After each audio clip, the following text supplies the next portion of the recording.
इस कहानी का नाम है भूखी चिड़िया। एक समय की बात है जब एक पुराने और विशाल घंटाघर में टिंकू नाम की एक छोटी चिड़िया अपने माता पिता और 5 छोटे भाइयों के साथ आश्रय पाती थी।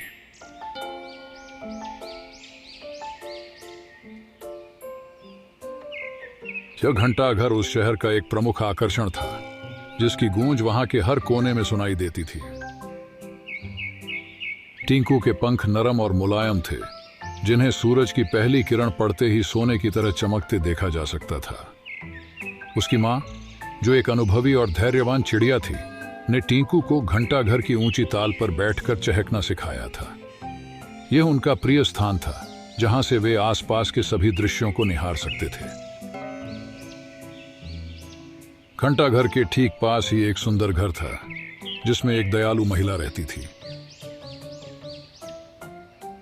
वह पक्षियों से बहुत प्यार करती थी और रोजाना टिंकू और उसके परिवार के लिए रोटी के टुकड़े अपने बगीचे में डालती थी।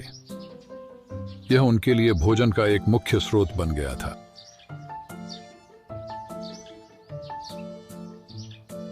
लेकिन एक दिन अचानक वह महिला बीमार पड़ गई और जल्दी ही उसकी मृत्यु हो गई। उसके जाने के बाद टिंकू और उसके परिवार के सामने खाने की गंभीर समस्या उत्पन्न हो गई। वे पूरी तरह से उस महिला पर निर्भर थे और खुद के लिए भोजन जुटाने का कोई तरीका नहीं जानते थे। भूख से तड़पते हुए टिंकू के पिता ने अंततः कीड़ों का शिकार करने का निश्चय किया। यह उनके लिए एक नई और कठिन चुनौती थी। कठिन परिश्रम के बाद उन्हें केवल 3 कीड़े मिले, जो उनके बड़े परिवार के लिए पर्याप्त नहीं थे। इसलिए उन्होंने निर्णय लिया कि वे इन कीड़ों को सिर्फ टिंकू और उसके 2 छोटे भाइयों को ही खिलाएंगे।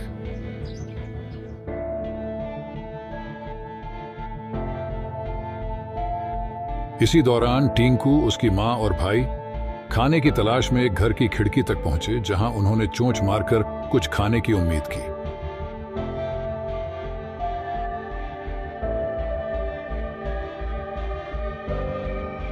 लेकिन वहां से उन्हें कुछ नहीं मिला और घर के मालिक ने उन पर राख फेंक दी, जिससे वे सभी भूरे रंग के हो गए।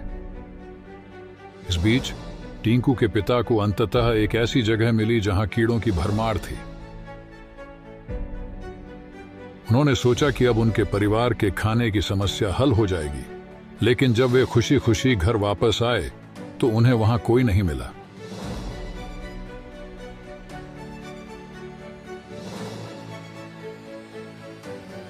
जब टिंकू, उसकी मां और भाई वापस आए तो पिता उन्हें उनके बदले हुए रूप में पहचान नहीं पाए और गुस्से में उन्हें भगा दिया।